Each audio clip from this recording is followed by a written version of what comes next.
بسم الله الرحمن الرحیم. د سوات نیوز ډاټ کام مینوالو دا وخت زه رفیع ستاسو سره نیغ په نیغه د سیدونه مخاطب یم. زمونږ سره دلته کې ملګري ناست دي، رفیع الله خان ناست دی او د شپېلۍ یو ډېر ښکلی استاد دی.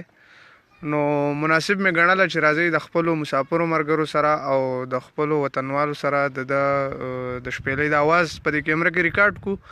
راځئ د رفیع الله نه به څه واورو. رفیع الله را سره ناست دی. رفیع الله بھائی، دا وخت تا د سوات نیوز په شیشه باندې ټول پښتانه وروڼه ګوري، څه پیغام ورکوې پښتنو بایګانو ته او څه به ورته پیش کړې؟ زه خپلو بایګانو ته دا پیغام ورکوم چې په هر ځای کې، سعودي کې، په دوبۍ کې، په شارجه کې، هر ځای کې هغو ته د مینې ډک سلامونه وایم. او د سلام نه بعد زه دا پیغام ټولو وروڼو ته ورکوم چې د هغو د زړونو د خوشحالۍ دپاره د دې شپېلۍ کې یو ریکارډ ویم. مهرباني وکړئ. ډېره مننه، ډېره مننه. راځئ بایګانو زموږ سره اوسئ، رفیع الله خان نه به څه واورو.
ډېره مهرباني رفیع بھائی، ډېره مننه.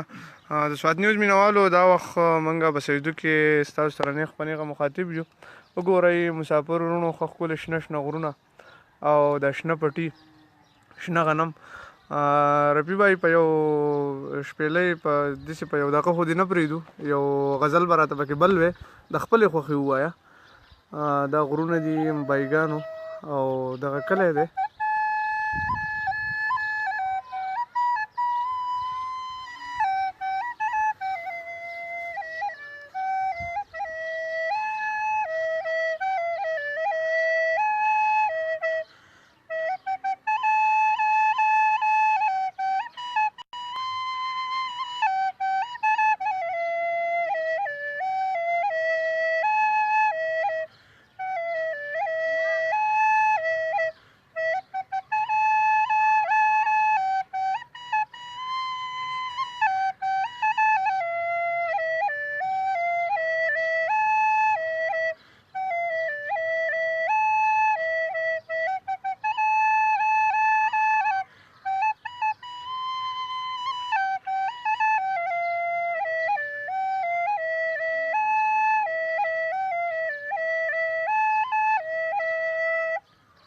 ډېره مننه، ډېره مهرباني.